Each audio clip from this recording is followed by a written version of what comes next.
propaganda efforts and narrative warfare for over a decade. There is a lot the U.S. can do to challenge the Chinese Communist Party. The idea that, we can't because we don't want to risk nuclear war or any other kind of war, they want us scared. There's a lot the U.S. can do, especially with China facing pretty unprecedented economic troubles right now.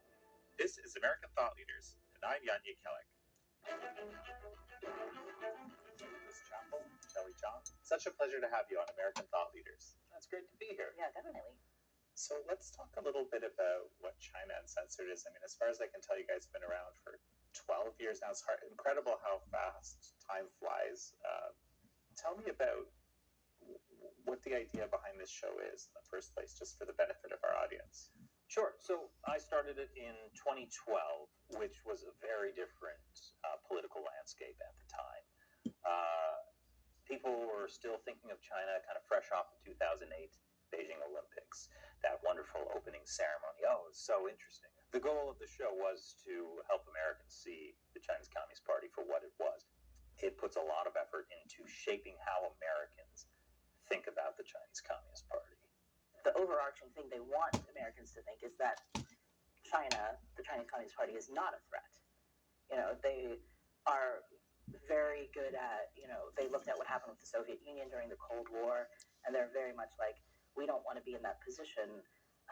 How do we, use our language, our messaging, even how they frame events in the world to be to their benefit, and then they can use that as part of their influence operations, when they talk to American business people, American politicians, even, social media influencers, they will take these messages from the CCP's narrative warfare and parrot them without even realizing that they're doing it.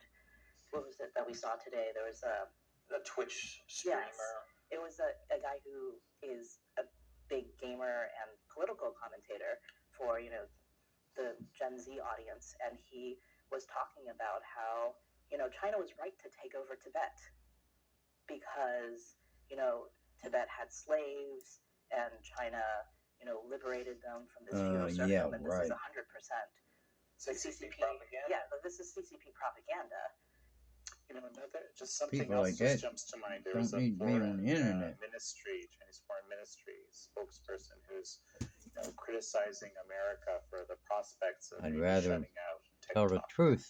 She's saying, there needs to be, kind of openness of markets, and this seems so surreal almost. How do you explain that? TikTok is a great example of the CCP's narrative warfare because it's been very effective.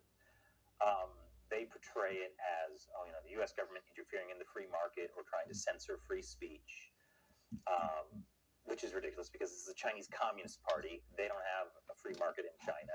They've banned all Western social media in China. TikTok is a weapon of the CCP designed to shape how Americans think, as well as steal a tremendous amount of personal data on individual Americans. And the idea of the ban is kind of ridiculous because it's just like the Chinese company that owns and controls TikTok just has to give up control. And then TikTok would be allowed. The Chinese Communist Party does not want to give up control, particularly because if they did, then whatever American company bought it would have access to the inside of TikTok, to the algorithm, and actually get to see what really was going on behind the scenes. The CCP is very smart at understanding the divides in American society, and it knows how to target both sides. So, for example, we were talking to Lord Chris Patten the other day, the last British governor of Hong Kong, and he said one of the things the CCP would say about Hong Kong is like, oh, it's been occupied. It's the British colonial powers, and that really taps into this sort of left-leaning ideology. But he said the reality was the only people that were occupying that area were people fleeing China, fleeing communism from China. So they use that language to cover up the reality of things. And a more right-wing example, I have this theory China is doing this propaganda campaign that I'm calling China is based. You see, like, all of these conservative commentators, like the CCP will put out a video of like kids in China, young kids in kindergarten, playing with machine guns or fake rocket launchers, doing this military training. And these conservative U.S. commentators will be like, "Oh yeah, China's based. It's not. They're not pushing like woke ideology on kids." And realize like that militarization of children is insane. Like, just it gets them to react against this one other ideological extreme for this other. Or another great example is in video games now. China just put out a game called Black Myth Wukong that is one of the most popular games. And I criticized it because it's got ties to Tencent, which is basically a Chinese company with a lot of connections to the CCP. We don't want China controlling American video game industries.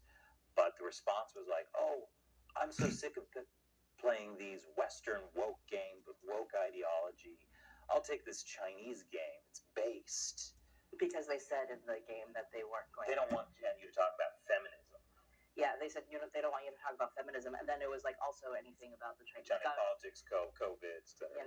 The Chinese government. But because they said feminism first, then it suddenly appealed to a political group in the U.S. who were sick of feminism. Yeah, and then it kind of covers up the fact that the Chinese Communist Party is heavily involved in ESG funding that is pushing a lot of this woke ideology in games. So China's kind of controlling both sides of this, and really it knows how to play Americans off of each other. So we're fighting each other instead of realizing who our real enemy is, the Chinese Communist Party. I remember when Epoch Times was started back in the early 2000s, the distance between what people understood to be the reality of Communist China and the reality of Communist China that I was aware of being on the human rights side of things was so vast that it was almost like, people would think you're a crazy person. You say, "Hey, what do I need topic I would talk about?" Right? It's wild. Yeah. I mean, it has, to be fair, it has shifted quite significantly. Yes. Especially in recent years, but yeah, there was just this phenomenon. The Tiananmen Square massacre happened. That month, George Bush Sr. sent a secret delegation to Beijing to assure the Chinese Communist Party that it wouldn't hurt U.S.-China relations. The same month that the CCP massacred 10,000 students in Beijing. For years, we had experts, top politicians telling us that if we do business with China, it will reform them. They'll become a democracy. It'll help the U.S. government. Yeah. Even as towns across America were being gutted because we shipped all of our manufacturing to China, we had experts saying, "This is good. This is still good. Look at how much our GDP has gone up." Meanwhile, Americans are struggling to make ends meet. But we listen to these experts who have who knows what relation to China, pushing this narrative that, yes, we have to engage. And I think a few years ago, we talked to Alex Strosky, who wrote a book on influence operations, and he talked about how this type of narrative, the idea that China would reform democratically if there was economic reform, kind of came from the CCP, where they had this message going out through channels that weren't official channels, but it was as if, if a U.S. official got to know Chinese, business people who are connected with CCP, or even Chinese officials, lower level officials, or people who are maybe in academia, and they would say to them kind of as if on the down low, right, that they were like, "Oh, well, this is what we officially have to say. We officially have to say that we're the Communist Party and, we won't change or reform, but, actually, secretly, we want to do these things. Like, if we had more economic, relations with you, that can only be better for us, It was really insidious. Like, these officials would be like, you really get China. You're very smart. Not like all the other people. You're a smart person. And, don't push too hard. We're on the same side, but if you push too hard, then that means these far left extremists in the party, they'll be activated, and then we can't deal with that. So just never push hard. Don't push publicly. So it was kind of and people felt special, right? Because they felt like they were getting the real inside view on what, the CCP officials actually thought, not what they had to say publicly. So, but in actuality, this was part of their influence operations, as part of their narrative warfare to try to make, all these U.S. officials believe that that's what would happen if, we just did more business with them. We were chumps. Chris, Shelley, just one quick sec. We're going to take a break, and we'll be right back. When I drink it, the first thing was it. Makers of China Uncensored. So, some of the narratives I'm hearing, Chinese nuclear proliferation has been going kind of full tilt in a way that's been underestimated by Western intelligence. Not just the military growth, the building of ships, all sorts of areas has been huge. Xi Jinping again recently openly talking about preparing the country for war, appearing in camo fatigues and everything else. It seems like a significant threat. Why risk war?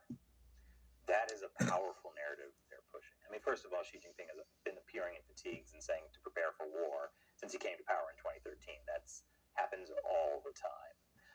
There is an unprecedented military buildup in China that should not be dismissed. I know some people are like, it's all made in China. That's a dangerous way to take it. Or, they have more ships than our Navy, but we have bigger ships. Better ships. That's not a great way to approach it. But the Chinese Communist Party wants Americans scared. The idea of do you really want to defend Taiwan? Is it worth the nuke in Los Angeles? Yeah, there was actually a few years ago an opinion article in the Business Insider that basically said that it was about is Taiwan worth risking nuclear war? Everything in there was essentially exactly what the CCP would want to be out there, because they want you to be too scared to make a move, right? It's incredibly defeatist because there is a lot the U.S. can do to challenge the Chinese Communist Party. One great example would be to just expose the corruption of top CCP officials. This would be a powerful narrative warfare tactic the U.S. could use, because the Chinese Communist Party, say we just sanctioned China, the CCP would tap into the narratives like, these imperialist Americans hurting us Chinese people. Don't worry, the Chinese Communist Party will protect you. Shore up support for the Communist Party. But if the U.S. is specifically targeting the corruption of top leaders, they can't really use that line, because the Chinese people see, you guys at the top are actually pretty rotten. So that's just one example of a tactic the U.S. could use. The U.S. can do so many things to fight China, and the idea that we can't because we don't want to risk nuclear war or any other kind of kinetic war, they want us scared. There's a lot the U.S. can do, especially with China facing pretty unprecedented economic troubles right now. The Trump administration was great with the tariffs. The Biden administration kept those tariffs and did the CHIPS Act. There's a lot of levers the U.S. still has to solve the problem, I think. We're Americans. We don't have to give up. We don't surrender. I recently have been thinking a lot about public diplomacy and kind of the lack of, frankly, most Western liberal democracies using that as a very powerful tool, notably incredibly valuable as part of the Reagan administration's efforts in seeing the end of the Soviet Union happen. But what you talked about right now was a form of public diplomacy. Really, you're communicating to the Chinese people.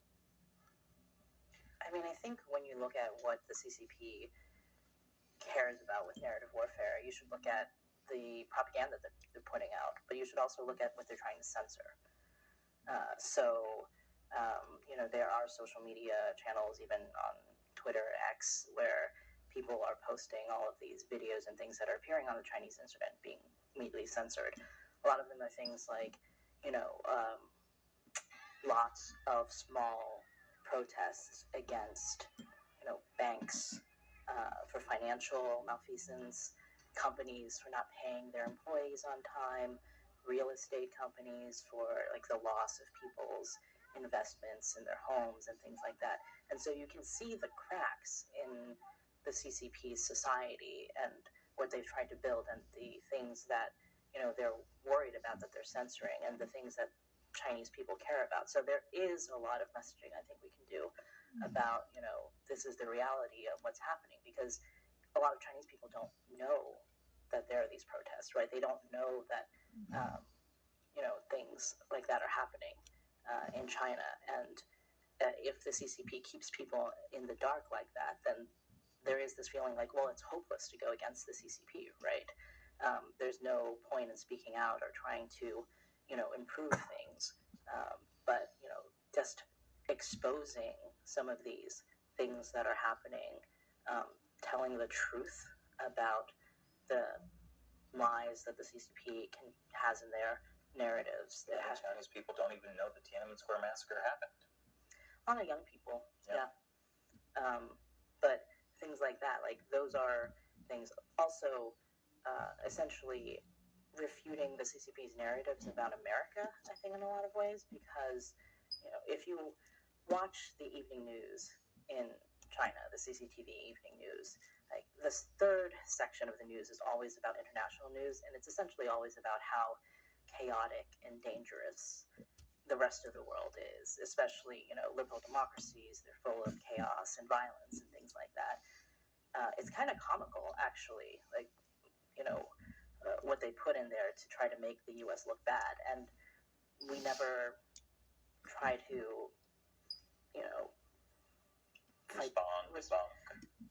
Yeah, I don't even know if you have to respond to that white paper, but it's kind of like where is the impetus in the U.S. government to talk about why America is great? I don't know why every politician and media organization in the U.S. isn't like they're harvesting organs of prisoners of conscience in China. Like that just sums it up. China uses rape as a form of torture. That's a message that needs to be out there. The flip side of what Shelley is saying is it's not just messaging to the Chinese people, but it's also messaging to the American people. So Americans know the reality of life under communism in China. And also, the same thing about the U.S. has its problems, but the U.S. and the Chinese Communist Party are not equivalent evils. That's something a lot of people believe. A lot of people believe the U.S. is actually worse. U.S. does not use rape as a form of torture. We are not harvesting the organs of prisoners of conscience. And that's narrative warfare. To just say the truth. Saying the truth is the greatest weapon we have. Chris, maybe clarify this use of rape as a form of torture. I don't know if that's something that everyone watching would be aware of. This is the other aspect of the Chinese Communist Party's narrative warfare. They care about psychologically breaking people. And you see in Chinese detention centers, especially for prisoners of conscience, just the use of sexual humiliation to break down somebody psychologically. The Chinese human rights activist Gao Zhisheng, who God knows if he's even alive, he keeps disappearing into whatever hole they put him in China. He documented a lot of Falun Gong practitioners in China telling stories of incredible sexual abuse, electric cattle prods being shoved into their genitalia, women being stripped naked and thrown into a prison cell with a bunch of men to be gang raped. This is part of how they torture people, to break them down, to get them to be moldable and pliable.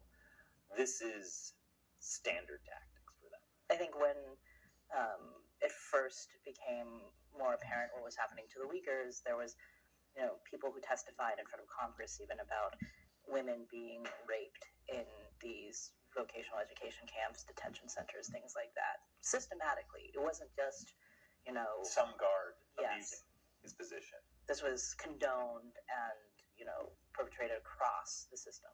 Yes, especially with the case of, I know Falun Gong, they have like meetings and experts on how to break Falun Gong practitioners. So these are tactics they've developed and refined specifically to use. So again, this is not just some prison guard doing Abusing isolated Hauser, abuse. yeah. this is the practice. And so this is why I think this is very powerful narrative warfare. If everyone understands China uses rape as torture, then when someone like John Kerry comes up and says, well, we need to work with China on climate change, it's like, China uses rape as a form of torture. We're going to work with them? Are they a trustworthy John Kerry's a moron. or other nation? So it's very interesting. We've been talking primarily about narrative warfare of the Chinese regime against the US and perhaps against the Western world, more broadly speaking. But you just started talking about internal narrative warfare, or internal use of narratives. And what would you say is the biggest thing, or perhaps most important thing that you've learned newly over these last 12 years of running this show? One thing I have learned over the course of doing the show is there's this idea that we're at the end of history, that after the Cold War, the march of progress had concluded, and everything's, we can do business with like Putin and China, everything's fine, democracy has won. The reality is most of the world is under dictatorship. The light of freedom and democracy is very fragile, and it must be protected and fought for. Otherwise, darkness is always there, ready to swallow us up, and we can't give in to despair or attack our own values, allow the darkness to corrupt us. They're trying to. Maybe our society is actually the evil of the world. We need to embrace what is good, because otherwise it won't last. Well, Shelley Zhang, Chris Chappell, such a pleasure to have had you on. It was great. Thank you all for joining Chris Chappell, Shelley Zhang, and me on this episode of American Thought Leaders. I'm your host, Yanya Kellick.